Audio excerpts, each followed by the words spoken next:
Are you mad at me? No. I'm just glad we were able to get you back under our protection before it was too late. How are you doing? I still can't believe that I met my real mother yesterday. And that she tried to kill me. There's something you should know. The police took her into custody yesterday, and she'll be in jail a very long time for the murder of your grandmother. But I have to ask, would you like to see her? No, I want nothing to do with her.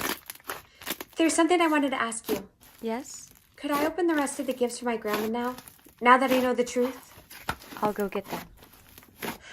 I really hope these don't unfold any more family secrets.